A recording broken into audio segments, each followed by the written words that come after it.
एक शिवलिंग पारद का ऐसा होता है जिस पे चढ़े हुए जल का आचमन अपन नहीं कर पाते। बाकी के जितने शिवलिंग है, जितने शंकर भगवान के स्वरूप हैं, पाषाण का हो, लकड़ी का हो, जिस भी स्वरूप में हो, हीरे का हो, पन्ने का हो, सोने का हो, चांदी का हो, पीतल का हो, तांबे का हो, एल्युमिनियम का हो, लोहे का हो, जो शिवलिंग है, कांच का हो, स्फाटिक का हो, जो शंकर भगवान के शिवलिंग है, हम उसका आचमन कर सकते हैं, हम उसको पी सकते हैं, हम उसका आचमन कर सकते हैं।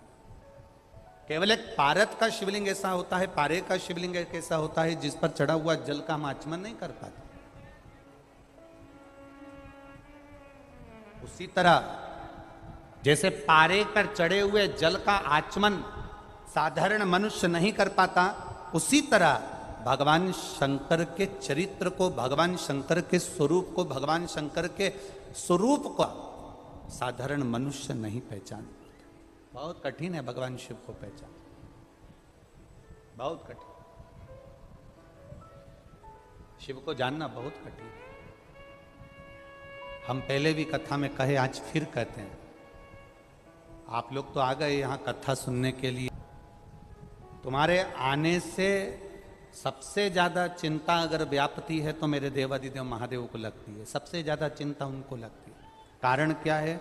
महादेव को चिंता ये लगती है कि आ तो गया है, विश्वास कर कर, भरोसा कर कर, दृढ़ता लेकर, कि सियोर वाला महाराज कहता है कि जो शिव महापुराण की कथा सुनता है, शंकर की कथा को जो धारण करता है, शिव तत्व को जो धारण करता है, मेरा देवादिदेव महादेव उसकी गोदी भरता है, उसकी झोली भरता है। आप आ तो गए हो, चिंता उसको व्याप जाए। अब आ तो गए अपन इतने, अब चिंता व्यापे देवादिदेव महादेव को, क्योंकि उसको मालूम है कि शिव पुराण तक पहुंचा है, खाली नहीं रखना है इसको। कथा तक आया है ना, खाली नहीं रखना है इसको, झोली भर कर भेजना है, झोली भर कर। ये उसको मालूम है, उसके चिंतन में है, उसके स्मरण में है। जल को देख लो और महादेव को देख लो, एक बराबर। जल को देख लो और महादेव को देख लो, एक बराबर। वो क्या प्रदान करेगा ये उसके ऊपर। देख लिया हमने, बहुत बहुत प्रयास कर कर देख लिया, सारी दुनिया का हमने प्रयोग कर कर देख लिया। इनसे भी पूछा, उन्होंने कहा वाशरूम इधर बना दो, वास्तु शास्त्री ने कहा ये बना दो, ज्योतिषाचार्य ने कहा ये बना दो, उन्होंने कहा ये बना दो, उन्होंने कहा वो बना दो। हमने दुनिया का काम कर कर देख लिया, हाथों की अंगूठियां बदल कर देख ली, नग आभूषण बदल कर देख लिए, सोने की दिशा बदल कर देख ली, सीढ़ियों की दिशा बदल कर देख ली। अब जब सारी दिशा बदल कर देख ली, सारा काम कर कर देख लिया, उसके बाद भी अगर हमारी ग्रह दशा नहीं सुधरे, हमने सबके दरवाजे जाकर देख लिया, देवी देवता उनके भी धोख धोख के देख लिया, पर जब भी अगर हमारी दशा ना सुधरे तो फिर कहीं मत जाना, महादेव के चरणों में जाकर बस उसकी आराधना में लग जाना, फिर वो संभाल लेगा। उसके ऊपर कथा में हमने एक बात कही थी, घर में शादी होती है, घर में विवाह होता है, घर में फंक्शन होता है, घर में जन्मदिन मनाया जाता है, घर में शादी की सालगिरह मनाई जाती है, घर में मकान का मुहूर्त करा जाता है,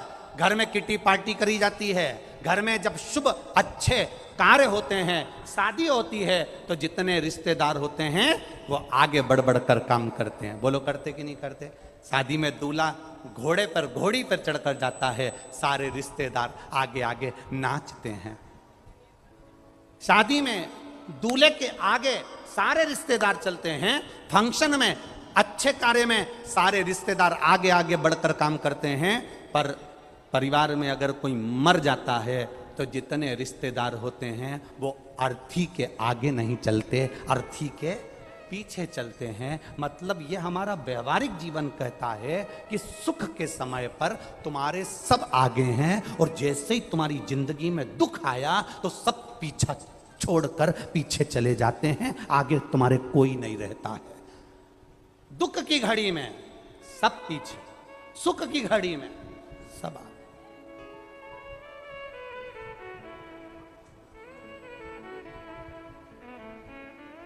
मुर्दे को लेकर जाते हैं, राम नाम सत्य कहते कहते कहते कहते शमशान में ले जाकर अकेला छोड़ देते हैं। अब जरा विचार करिएगा, शादी होती है तो दूल्हे को अकेला नहीं छोड़ते, इसमें दूल्हे को अकेला नहीं छोड़ते, क्योंकि हल्दी लगी होती है तो कहते अकेला मत जाना, अकेला मत रहना, ए बना, ए बनी, अकेली नहीं रहना। दूल्हा दुल्हन को अकेला नहीं छोड़ते, केवल मरने के बाद मुर्दे को अकेला छोड़ कर आ जाते हैं। उसका केवल एक कारण है, सुख का जो समय होता है सब तुम्हारे साथ होते हैं, और दुख का समय मुर्दे को भी अकेला छोड़ कर आते हैं, उस समय कोई नहीं रहता, क्योंकि पूरे परिवार को मालूम है कि दुख की घड़ी में कोई खड़ा नहीं होगा। शमशान में केवल एक ही रहता है, और वो देव अधिदेव महादेव रहता है। वो संभाल लेगा, वो संभालेगा, कोई दूसरा संभालने वाला होता ही नहीं है। कौन संभालेगा आपको?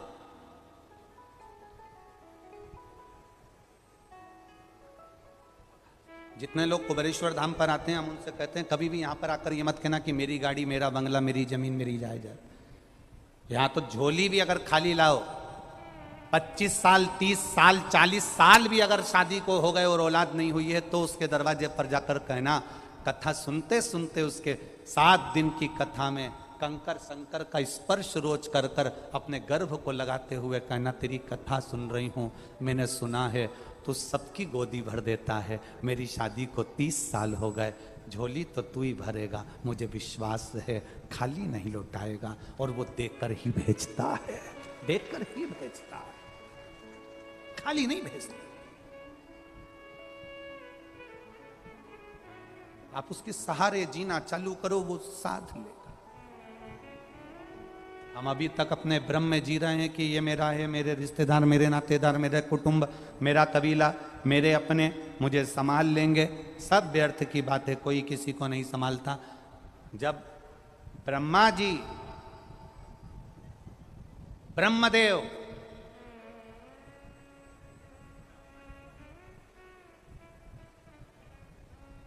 भगवान नारायण से कह रहे हैं कि आपके पिता का स्वरूप क्या, लिंग की आकृति प्रकट कर ले, शिवलिंग।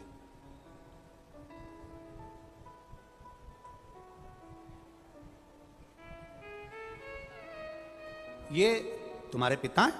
हाँ, भगवान कह रहे हैं मेरे पिता ही ये। तुम्हारे पिता हैं? हाँ। इनके चरण कहाँ हैं? शीश कहाँ है? तुम्हारे पिता का चरण और शीश है कहाँ? देखना चाहिए। ब्रह्मा जी भगवान शंकर का शीश ढूंढने के लिए गए, और भगवान विष्णु जाना नहीं चाहते थे, पर ब्रह्मा जी के कहने पर भगवान नारायण शंकर भगवान का चरण ढूंढने के लिए गए। वापिस जब लौट कर भगवान विष्णु को चरण नहीं मिले, आ गए, तब भगवान ब्रह्मा जी लौट कर आए तो केतकी का फूल और गौ माता को साथ लेकर आए। भगवान विष्णु से पूछा, क्या तुमको शिवजी का चरण मिला? नहीं। सत्य कह दिया, नाम सत्य नारायण पड़ गया, नाम पड़ गया सत्य नारायण।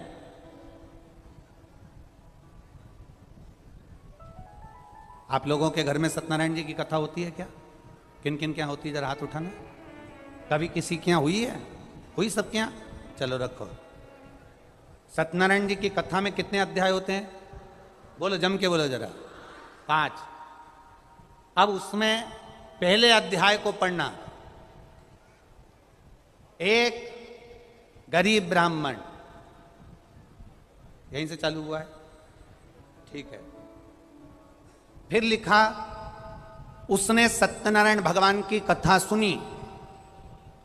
बोलो सही है कि गलत है? 5 अध्याय पूरे हो गए, उसमें अभी तक ये नहीं पता पड़ पाया कि इसमें सत्यनारायण की कथा कौन सी थी। बोलो, पढ़ो एक बार, फिर से पढ़ो। फिर सत्यनारायण भगवान की कथा लक्कड़हारे ने सुनी। बोलो सही है कि गलत है? उसके बाद सत्यनारायण भगवान की कथा एक बनिया ने सुनी, जिसके यहां संतान नहीं थी। कथा कौन सी थी? स्कंद पुराण में लिखा है, सत्यनारायण भगवान की कथा अगर कहीं से प्रकट हुई है तो वो स्कंद पुराण से प्रकट हुई है। स्कंद पुराण में वर्णन किया गया सत्यनारायण भगवान की कथा कौन सी है? वो कथा केवल यही है कि ब्रह्मा और भगवान विष्णु ने शिवलिंग को प्रकट करा।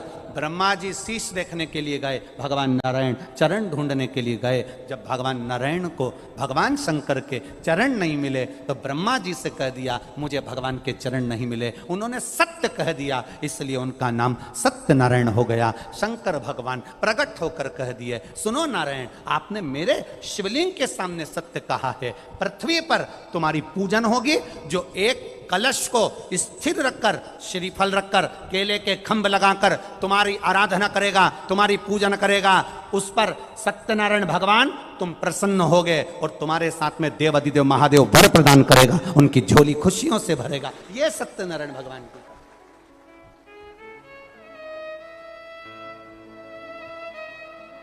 सत्य को पहचाना भगवान नारायण ने।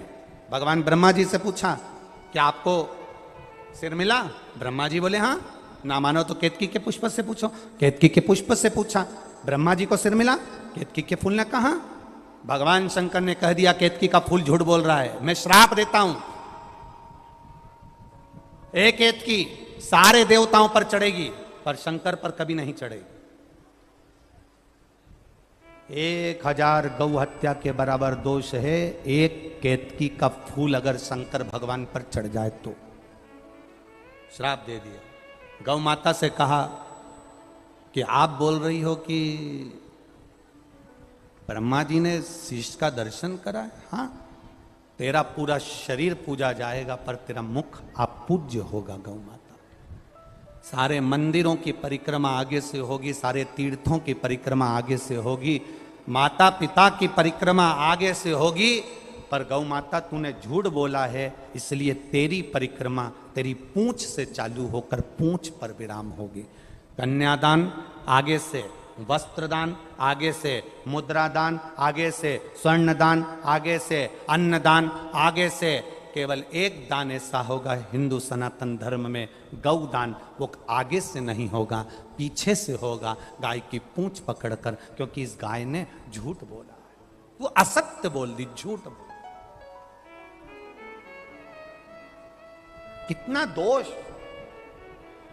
कितना दोष है, जरा विचार करिए। अगर कोई झूठ बोलने वाला व्यक्ति तुम्हारे को मिल जाए ना, तो कल अभी एक कथा में कहा था, गिलास टूटा है ना चल जाएगा, पानी का गिलास फूटा है ना चल जाएगा, पर पानी का गिलास आसपास दाल लग रही, सब्जी लग रही, रोटी पड़ी, झूठा है, चलेगा क्या? अरे बोलो, जम के बोलो। नहीं। जिस थाली में तुम बफेट में जाओ भोजन करने के लिए, वो थाली में यहाँ सब्जी लगी है, दही बड़ा लगा है, अचार लगा है, उस थाली में तुम रोटी कर सकते हो क्या? भोजन कर सकते हो क्या? नहीं। थाली टूटी होगी चल जाएगी, थाली फूटी होगी चल जाएगी, पर थाली झूठी होगी नहीं चलेगी। गिलास टूटा होगा चल जाएगा, गिलास फूटा होगा चल जाएगा, पर गिलास झूठा होगा नहीं चलेगा। बस यही बात है। व्यक्ति की टांग टूटी होगी चल जाएगा, हाथ टूटा होगा चल जाएगा, एक आध निपटी होगी चल जाएगी, पर व्यक्ति झूठा मिल जाएगा तो बिल्कुल नहीं चल सकता, ये जीवन नरक कर देगा। झूठा नहीं होना चाहिए। जो बच्चा अपने माता पिता से 24 घंटे झूठ बोलता है, पल पल में झूठ बोलता है, माँ बाप उस बच्चे पर ध्यान नहीं देते। जो भाई, जो पत्नी, जो पति अपने इष्ट से, पति पत्नी से झूठ बोले, पत्नी पति से झूठ बोले, अच्छा नहीं लगता। केवल एक झूठ माता सती ने महादेव से कह दिया था। शंकर भगवान ने पूछा, सती परीक्षा लेकर आई हो? सती ने केवल इतना कह दिया, मैंने कोई परीक्षा नहीं ली। एक झूठ महादेव ने सुना और शंकर भगवान का हृदय कछोट गया। ए सती, तू झूठ बोल रही, तू मुझसे बोल रही, अपने पति से, अपने पति से। आज सबसे ज्यादा अदालत में अगर केस चल रहे हैं तो ना जमीन के चल रहे हैं, ना जायदाद के चल रहे हैं, ना प्रॉपर्टी के चल रहे हैं, ना दुश्मनी के चल रहे हैं। सबसे ज्यादा केस अदालत में केवल तलाक के चल रहे हैं। काय के केस हैं? जम के बोलो जरा। तलाक के केस चल रहे हैं। तलाक के केस क्यों चल रहे हैं? क्योंकि केवल आज का विवाह, आज की शादी, आज का मंगल विवाह झूठ की बुनियाद पर होता है। लड़के वाले लड़की से पूछते हैं तुम्हें सब काम आता है? हाँ। क्योंकि माँ ने कह दिया था कोई भी चीज की मना मत करना हो। हाँ। सिलाई आती है? हाँ। कढ़ाई आती है? हाँ। मूर्ख बनाना आता है? हाँ।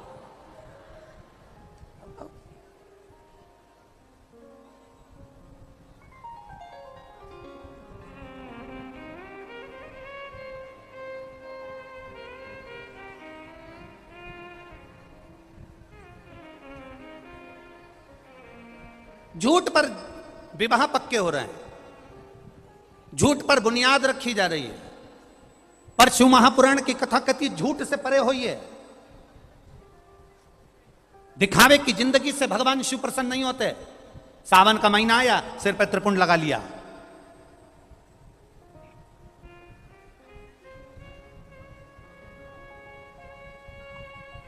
भादों का महीना आया, भगवान कृष्ण की जन्माष्टमी मना ली। नवरात्रे आए, गरबा खेलना चालू कर दिया, पहनावा बदल लिया हमने। ना ना ना ना, शिव महापुराण की कथा कहती है दिखावे से शंकर भगवान कभी प्रसन्न नहीं हुए।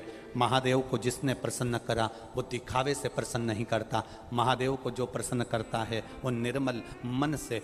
भोले को प्रसन्न करने का सबसे सुंदर तरीका है आप स्वयं भोले बन जाइए। तो कई लोग कहते हैं गुरुजी अगर हम भोले बनकर रहेंगे तो दुनिया बहुत समझदार हो गई, हमको मूर्ख बनाकर चली जाती है। हमारा निवेदन है हम दुनिया के सामने भोले बनने का नहीं कर रहे हैं, हम शंकर का भोला भक्त बनने की बात कर रहे हैं। भोला भक्त का मतलब ये नहीं होता कि किसी को मूर्ख बना देना। भोला भक्त का मतलब होता है अपने शरीर के द्वारा, अपने द्वारा, अपनी वाणी के द्वारा, अपने चरित्र के द्वारा अपन किसी को दुख ना दें। बस यही भोला भगत की एक परिभाषा है। हमने अगर किसी को अपशब्द कह दिया, ताने दे दिए, गाली दे दी, आड़ा टेढ़ा कह दिया, इसमें भोला भगत की परिभाषा नहीं है।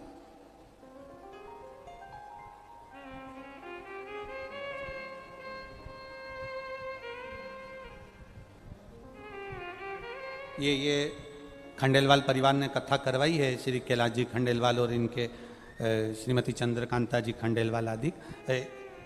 दो एक साल पुरानी कथा है, 3 साल हो गए होंगे लगभग। 2 से 3 साल पहले इस कथा की बुकिंग हुई थी। अब उस समय इनने कथा ली थी तो कहा था हम अजमेर में कथा कराएंगे गुरुजी, और अब उस समय अजमेर में हो जाती, पर अब ये फिर वापिस सीहोर आए, आशीष जी से, समीर जी से बात हुई, साहब कथा अब 3 साल पहले की बात दूसरी थी, अभी तो इतने सारे तो भक्त लोग आ जाते हैं, कथा अजमेर में कहाँ कराएं, जगह भी नहीं ऐसी। तो इन्होंने कहा हम पुष्कर करा लें। हमारी दिल की इच्छा थी कि कथा पुष्कर राज में हो, बाबा सुने, ब्रह्मा जी की शरणागति में हो, और बाबा ने स्वीकार। 3 साल से कथा को संजो कर चल रहे थे, कथा होना है, कथा होना है, कथा होना है। अब पंडाल व्यवस्था, यजमान कथा करवाते हैं तो विचार करते हैं कि एक पंडाल लगा लिया जाए, उतनी कैपेसिटी हो जाए। अब भक्तों के हिसाब से 3-3 पंडाल लगाने के बाद पीछे स्टेडियम भी पूरा भरा होना, फिर व्यवस्थाएं करना थोड़ा कठिन पड़ जाता, बहुत कठिन हो जाता। पर हमने एक बात पहले भी कही, आज फिर कहते हैं, यजमान कथा लेता नहीं है, भोलेनाथ स्वयं यजमान बनकर कथा लेते हैं, और यजमान के रूप में स्वयं शंकर पार्वती ही कथा को सुनते हैं, करवाते हैं और करते हैं। हमारा तो इतना कहना है इस पुष्कर राज की भूमि से, अभी तक पुष्कर राज में जितने भी भक्त आए थे वो सब मेरे ब्रह्मा जी के भक्त आए थे। पहली बार पुष्कर में शंकर के भक्त आए हैं, इनकी सेवा में कोई पीछा मत हटना, कोई पीछे मत हटो। जितने अजमेर और पुष्कर के दानदाता हैं, अपने पानी, हम आपसे ये नहीं कहेंगे कि आप धन लाकर खर्च करो, आप यहाँ 1 रुपया भी मत दो, पर निवेदन इतना करना कि अपने हाथ से कुछ नहीं तो पानी की बोतल, पानी का पाउच, बिस्कुट आदि कोई भी शिव भक्त मिल जाए उसका मुंह झूठा जरूर कराना और अपनी एक डायरी में लिख के रखना कि मैंने 5 तारीख को 5 रुपए का बिस्कुट खिलाया था, 3 महीने बाद वो शिव 5 महापुराण रुपए कथा। को हिसाब लगा कर देखना वो 1000 गुना हुआ मिल जाएगा। ये शिव कथा सहज नहीं है, शिव महापुराण की कथा, शंकर की कथा साधारण। आपसे भी निवेदन है, जो जो अपने घर से आते हो 2 पानी की बोतल लेकर आओ।